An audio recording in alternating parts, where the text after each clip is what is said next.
ஆதரவு தரலான்னு ஒரு முடிவு பண்ணியிருக்கோம்.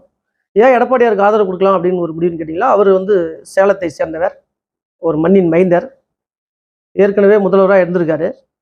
இப்போ நம்ம ஊரில் ஒரு முதல்வர் வேட்பாளர் சேலத்துக்கு அப்படிங்கிறதே ஒரு மிகப்பெரிய ஒரு அதுவே ஒரு அதிசயம் தான். அதை அந்த நிலைமையில நாம் அவருக்கு ஆதரவு கொடுக்கணும் ஒன்று. ரெண்டாவது, இப்போ இருக்கிற சூழ்நிலையில் பார்த்தீங்களா எல்லாம் மதுவாலையும் சட்ட ஒழுங்கு சீர்கெட்டு ரொம்ப மோசமான நிலைமையாக போயிட்டுருக்கு. ரெண்டாவது, இளைஞர்கள்லாம் பார்த்தீங்களா வந்து மதுக்கு அடிமையாகி ஒரு சாதாரண சின்ன குழந்தைங்களுக்கு கூட வந்து இன்னைக்கு ஒரு பாதுகாப்பு இல்லை, முதியவர்களுக்கும் ஒரு பாதுகாப்பு இல்லை. சில விஷயங்களை நம்ம ஓப்பனாக நம்ம அரசியலுக்காக நம்ம பேசுறதுக்காக நம்ம வரல இந்த இடத்துல. ஏன்னா நடக்கிற விஷயங்கள் தான். சட்டம் சரியாக இருந்தால் அந்த மாதிரி விஷயம்லாம் நடக்காது. எங்கள் தலைவர் கூட இப்போ முன்னாள் நாள் சொல்லியிருக்காரு, இது மாதிரி இளைஞர்கள் வந்து மதுவும் இந்த மாதிரி நிறையாலாம் அடிமையாக இருக்காங்க, அதுலேருந்து மீண்டு வரணும் அப்படின்னு சில விஷயம்லாம் கருத்தெல்லாம் சொல்லியிருக்காரு. இதெல்லாம் நாங்கள் கருத்தில் கொண்டு ஏன் நம்ம வந்து இந்த எடப்பாடியார் அவர்கள் வரணும் அப்படின்னு பார்த்தீங்களா, ரொம்ப எளிமையானவர். முதல்ல சேலத்து நபர் அப்படிங்கிறது ஒன்றுங்க. இதெல்லாம் பார்த்து நாங்கள் வந்து அவருக்கு முழுமையாக இந்த சேலம் மாவட்டத்தில் 11 தொகுதிக்கும் நாங்கள் வந்து ஆதரவு கொடுத்து பெரும்பான்மையான வாக்கு வித்தியாசத்தில் நாங்கள் 11 தொகுதிக்கு நாங்கள் பாடுபட்டு ஜெயிக்க வைக்கணும் அப்படின்னு ஒரு தீர்மானம் போட்டு நிறைவேற்றிருக்கோம். நாங்களும் எங்கள் மன்ற சார்பாக ஒரு 3-4 கோரிக்கையை வைத்திருக்கிறோம்.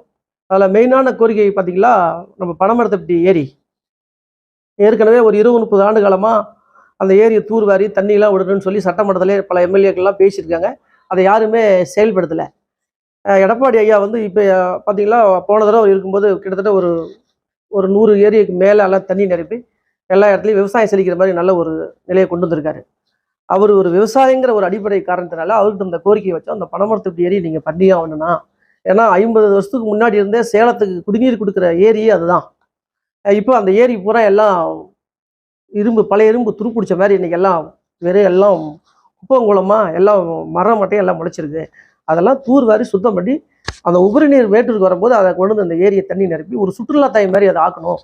நம்மளுடைய விவசாயிகளுடைய வளர்ச்சி, சேலம் மாவட்டத்துடைய வளர்ச்சியெல்லாம் ரொம்ப நல்லாயிருக்கும் அப்படின்னு சொல்லி நாங்கள் கோரிக்கை வச்சோம். அதை கண்டிப்பாக செஞ்சு தரணும்னு சொல்லியிருக்காரு.